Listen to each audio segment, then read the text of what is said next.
Hi friends, मैं वो संतोष कावरे। आज के सेशन में आपका सभी का स्वागत है। आज के सेशन में हम कवर करने वाले हैं हमारा प्रोविजन का टॉपिक। तो प्रोविजन में क्या होता है कि बहुत सारे प्रोविजन हमारे बुक्स ऑफ अकाउंट में करने पड़ते हैं।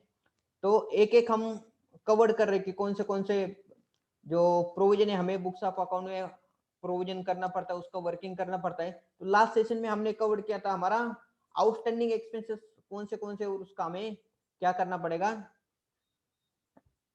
प्रोविजन करना पड़ता है। तो वैसे ही आज के सेशन में हम कवर करने वाले हैं कि हमारा प्रीपेड एक्सपेंसेस जो होता है कि उसका कंसेप्ट क्या होता है कि प्रीपेड एक्सपेंसेस कौन से केसेस में होता है, कब करना पड़ता है और उसका वर्किंग कैसा होता है। उसका वर्किंग होने के बाद हम उसको हमारे टैली प्राइम में उसका एंट्री कैसे करने है वो स्टेप बाय स्टेप हम सब चीजें यहाँ पे कवर करने वाले। तो सबसे पहले हम यहाँ पे जो है कि प्रीपेड एक्सपेंसेस क्या होता है, कंसेप्ट क्या होता है, हम यहाँ पे क्या करेंगे, कवर करेंगे। प्रीपेड एक्सपेंसेस क्या होता है दोस्तों? जो प्रीपेड एक्सपेंसेस होता है कि जो भी एक्सपेंसेस है, तो फॉर एग्जाम्पल हम क्या करें कि मार्च 21 अप्रैल 21 से लेके मार्च 22 का ये जो फाइनेंशियल ईयर हम क्लोज कर रहे हैं। अगर किसी भी टाइप का अगर एक्सपेंसेस रहे ना, वो अगर हमारा जो मार्च के बाद में मार्च 22 के बाद में का कुछ एक्सपेंसेस है, हमने क्या किया कि पहले ही पेमेंट कर दिया हमारे बुक्स ऑफ अकाउंट में। पहले अगर हम बुक्स ऑफ अकाउंट में पेमेंट करते हैं तो उस समय क्या करना पड़ता है दोस्तों? तो उस समय हमें उसका प्रोविजन करना पड़ता है। तो फॉर एग्जांपल लेंगे कि हम क्या करेंगे, तो एक हमारा क्या है कि एक्सपेंसेस कौन सा होता है कि कॉमनली प्रीपेड एक्सपेंसेस में हम जो है वो आता है, होता है कि आपका इंश्योरेंस एक्सपेंसेस। इंश्योरेंस एक्सपेंसेस में क्या होता है कि हमारा जनरली जो इंश्योरेंस होता है वो हमारा जो है कि 12 मंथ का इंश्योरेंस होता है। बट 12 मंथ का इंश्योरेंस होता है तो वो क्या कर लेते हैं हम, 1 अप्रैल को सभी इंश्योरेंस हमारा रिन्यू नहीं होता है। तो कभी होते है कि जुलाई अगस्त में होता है, सितंबर अक्टूबर नवंबर में जब भी हम नया पॉलिसी निकालेंगे तो उस डेट से लेके 1 साल तक चलता है वो। तो जब भी रिन्यू करना रहेगा तो उस डेट से हमें आगे रिन्यू करना पड़ता है। तो उस समय क्या होता है कि अगर फॉर एग्जांपल हमने क्या किया कि जुलाई 1 जुलाई को एक नया पॉलिसी ले लिया, इंश्योरेंस का पॉलिसी हमारा एम्प्लॉय इंश्योरेंस होता है, डब्ल्यूसी पॉलिसी होता है, एक तो कि मेडिकल इंश्योरेंस होता है एम्प्लॉय के लिए। दूसरा होता है कि आपका इंश्योरेंस तो अलग अलग टाइप के बहुत सारे होते हैं कि एक तो होता है कि आपका बिल्डिंग लैंड एंड बिल्डिंग का इंश्योरेंस, आपका रहेगा कि व्हीकल होते हैं उनका एक्सपेंसेस, जो हमारा इंफ्रास्ट्रक्चर होता है उसके लिए भी इंश्योरेंस करवाते हैं। और कुछ कुछ होता है कि हमारा ट्रांजिट इंश्योरेंस है ना, जो मटेरियल हम एक लोकेशन से अलग दूसरे लोकेशन के ऊपर ट्रैवल करने पड़ते हैं, तो उस समय अगर कुछ डैमेज हो गया, कुछ प्रॉब्लम हो गया, तो उस समय क्या करना पड़ता है हमें, हमारा ट्रांजिट इंश्योरेंस है वो हमें करना पड़ता है। तो क्या होता है कि 1 जुलाई को हमने 1 जुलाई 21 को हमने क्या किया, यहाँ पे एक नया पॉलिसी निकला।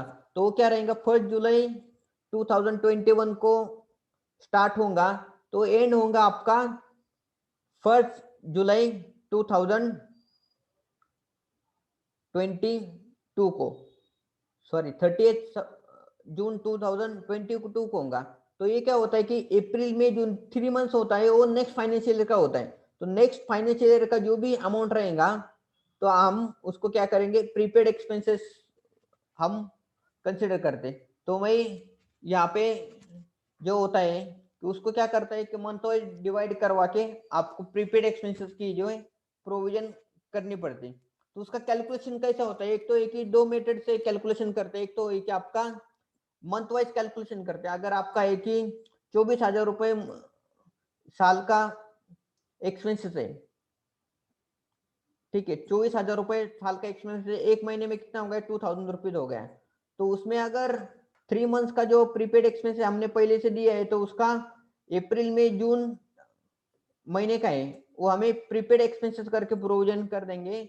वो होगा कि 2,000 rupees per month into 3 months है तो 6,000 रुपीज जो है वो हमारा क्या होगा, प्रीपेड एक्सपेंसेस का प्रोविजन कर सकते हैं। ये हो गया कि आपका मंथ वाइज। कुछ कुछ लोग है वो क्या कर लेते डिवाइडेड बाय कैलेंडर मंथ। जो कैलेंडर मंथ पे 365 डे होते हैं लिप ईयर छोड़ के, तो उसमें 3 divided by 365 into remaining month, क्योंकि क्या होता है कुछ महीने में 31 डेज होते हैं, कुछ महीने में 30 डेज आते हैं, तो वो भी यहाँ पे कंसिडर हो सके इसके लिए क्या करते हैं कुछ लोग, डिवाइडेड बाय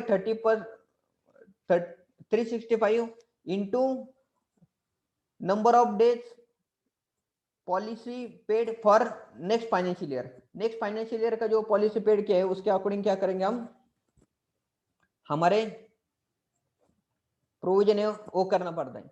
तो प्रोविजन होता है उसका एंट्री सिंपल होता है, एक तो किया जाता है कि आपका प्रीपेड एक्सपेंसेस डेबिट, क्योंकि हमने एडवांस में दिया है तो हमारा क्या होगा कि करंट एसेट में चला जाएगा, तो prepaid expenses account debit to आपका जो इंश्योरेंस एक्सपेंसेस है उसको आप क्या करेंगे, उसको क्रिएट करेंगे। तो जो रिमेनिंग अमाउंट है एक्सपेंसेस वो आपको क्या होगा कि नेक्स्ट फाइनेंशियल ईयर में चला जाने वाला, तो इस फाइनेंशियल ईयर का ये वो अमाउंट है वो आपको क्या करने का है, कम करने का है। ठीक है, तो मैं आपको क्या कर लेता हूँ कि हमारे टैली प्राइम में लेके जाता हूँ, तो वहां पे आप जो है एंट्री कर सकते हैं। तो यहाँ पे हम क्या कर लेते हैं, एंट्री कर लेते हैं, आपको शेयर कर लेते हैं हमारा टैली प्राइम अकाउंट, यहाँ पे हमने शेयर किया। तो हम क्या करेंगे, अभी दो टाइप में एंट्री होता है, एक तो जब आप एक्सपेंसेस करेंगे उसी समय आप प्रीपेड का अमाउंट कंसिडर कर लो, और दूसरा होता है कि हम सेपरेटली 31 मार्च को आप क्या करेंगे, उसका कैलकुलेशन करेंगे और उस समय फिर आप एंट्री कर सकते हैं। तो दोनों भी एंट्री हम यहाँ पे देखने वाले कि कैसे करने वाले। तो सबसे पहले देखेंगे हम हमारे एक्सपेंसेस के साथ एंट्री कैसे करें। तो मैं यहाँ पे जाएंगे हमारा वाउचर में, और यहाँ पे जो डेट हम सिलेक्ट करेंगे 1 जुलाई 2021, 1 जुलाई 2021 है, यहाँ पे हमने F7 करके एक्सपेंसेस कर रहे हैं, तो यहाँ पे होगा हमारा इंश्योरेंस एक्सपेंसेस। तो यहाँ पे इंश्योरेंस एक्सपेंसेस का लेजर नहीं, मैं अल्ट सी प्रेस करके नया लेजर क्रिएट करता हूँ इंश्योरेंस एक्सपेंसेस करके, और यहाँ पे आएगा आपका इनडायरेक्ट एक्सपेंसेस में, इनडायरेक्ट एक्सपेंसेस में आ जाता है, और यहाँ पे होगा हमारा ये सब मैं एंटर करके उसको ऐड कर लेता हूँ। तो यहाँ पे हमने इंश्योरेंस एक्सपेंसेस है, तो टोटल हमने 24,000 रुपीज का पेमेंट कर दिया। तो यहाँ पे क्या होगा कि 1 जुलाई 21 से लेके आपका 30 जून 2022 तक आपका इंश्योरेंस है। तो यहाँ पे हमारा जो इस फाइनेंशियल ईयर का जो इतना एक्सपेंसेस रहेगा इतना ही यहाँ पे हम क्या करेंगे, कंसिडर करेंगे। तो उसके लिए क्या होता है कि हम यहाँ पे अल्ट सी करेंगे, यहाँ पे होगा 24,000 divided by 12 into current month current financial year remaining. तो 1 जुलाई से लेके करंट फाइनेंशियल ईयर क्या होता है कि जुलाई अगस्त सितंबर अक्टूबर नवंबर दिसंबर जनवरी फरवरी मार्च 9 मंथ्स यहाँ पे होता है। तो इंटू 9 मंथ्स का खर्चा है यहाँ पे आएंगे, तो यहाँ पे हम क्या करेंगे 9 मंथ्स उसको ऐड करेंगे। दूसरा है कि हम इंश्योरेंस कंपनी को हम क्या करेंगे, यहाँ पे पेमेंट आगे जाके करने वाले, तो यहाँ पे आएगा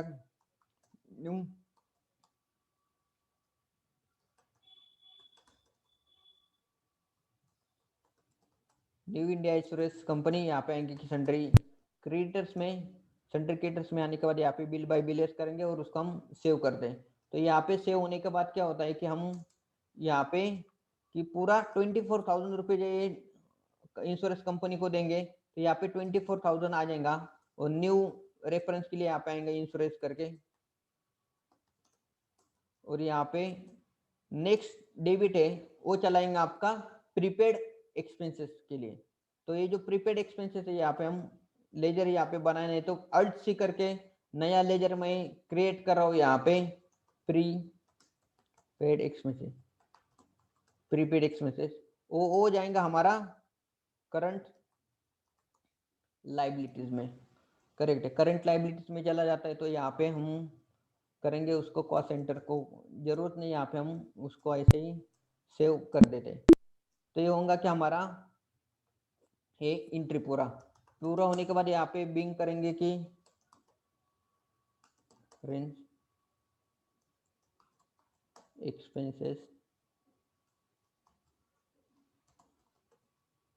एक्सपेंसेस करके और उसको सेव करेंगे।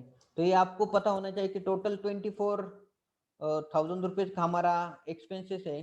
तो टोटल 24,000 का एक्सपेंसेस है, उसमें से सॉरी 24,000 का नहीं, 2,40,000 रुपीज का है। तो उसमें से रहेगा कि 108 है यहाँ पे करंट फाइनेंशियल ईयर में रहेगा, और जो बाकी का एक्सपेंसेस है यहाँ पे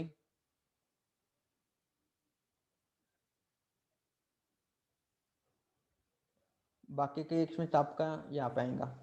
ये एक मिनट में आपको क्या कर लेता हूँ, ये कुछ एंट्री गलत हो गई है, तो रुको, हम उसको क्या करेंगे, 24,000 यहाँ पे कंट्रोल सी करके 24,000 डिवाइडेड बाई 12 इंटू 9 ऐसा आ जाएगा। नहीं तो यहाँ पे करेक्ट आ जाएगा, यहाँ पे आएगा आपका 24,000 और रिमेनिंग है ये आएगा हमारा प्रीपेड एक्सपेंसेस। करेक्ट है। सो दोस्तों इस तरह से जो आपका है जो एंट्री करते हैं, मैं आपको वापस वो जो एंट्री हो यहाँ पे ओपन करता हूँ। यहाँ पे होंगे हमारा ये एंट्री ओपन। तो 24,000 रुपीज पेड किए, उसमें से 18,000 रुपीज है वो प्रीपेड इंश्योरेंस एक्सपेंस को जाएगा, और आपका जो 6,000 रुपीज है यहाँ पे हमारा प्रीपेड एक्सपेंसेस करना पड़ता है। तो इस तरह से आपको divided by financial year into remaining जो मंथ्स बैलेंस है वो आपके एक्सपेंसेस में चले जाएंगे, और बाकी का जो अमाउंट है वो नेक्स्ट फाइनेंशियल ईयर का एक्सपेंस है, तो आपके नेक्स्ट फाइनेंशियल ईयर यहाँ पे चला जाएगा। तो दोस्तों इस तरह से जो होता है हम यहाँ पे प्रीपेड एक्सपेंसेस का जो है एंट्री करना पड़ता है। तो दोस्तों ये आपको वीडियो कैसा लगा आप चैट बॉक्स में जरूर बताइए। अगर आपको आपने हमारा चैनल को सब्सक्राइब करो, बेल आइकॉन को हिट करो। ऐसे ही मिलेंगे हम नए नए वीडियो लेके, फिर मिलेंगे। तब तक के लिए आपका बहुत बहुत शुक्रिया। Thank you so much.